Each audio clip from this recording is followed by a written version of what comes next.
Brands have been around Colorado since, in the form as we know them, since about 1865 in one form or another. And then what is now known as the Brand Board became a state agency in 1903 and then became part of the Department of Agriculture in the 1970s. And we've been in this building complex since 1903, so about 110 years.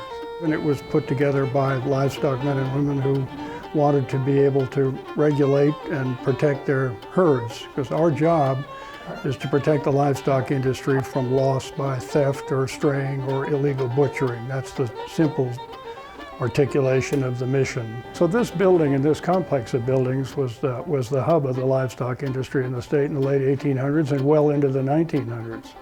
And it remains the site of this office. The commission is here because we've always been here, and it made sense because this is where the hub of the livestock industry was, and to a great extent still is.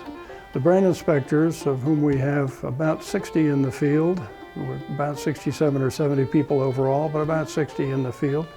They do the same job here that they do in the field every day. They happen to do it here during the stock show in particular, but the rest of the time they're in the field in 10 supervisory districts all over the state. What makes the brand office cool in my mind is these Rolodex cards, among other things, which are hand entered and typed and whatnot, and they show brands all the way back. When I was a kid, my family had a ranch over in Ridgway, Colorado, and we let the brand go as people went in various directions. And when I first came on, I asked Kara if she could find it, and she found it in about 2 seconds.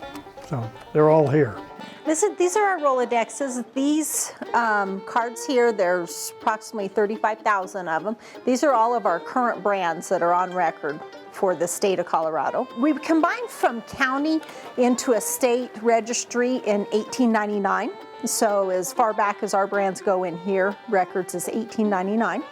The oldest brand on record is this one here that we have, which is April 25th of 1899 for the Dreyer family. The simplest way to think of it, I think, is you think of a brand as being the animal's return address.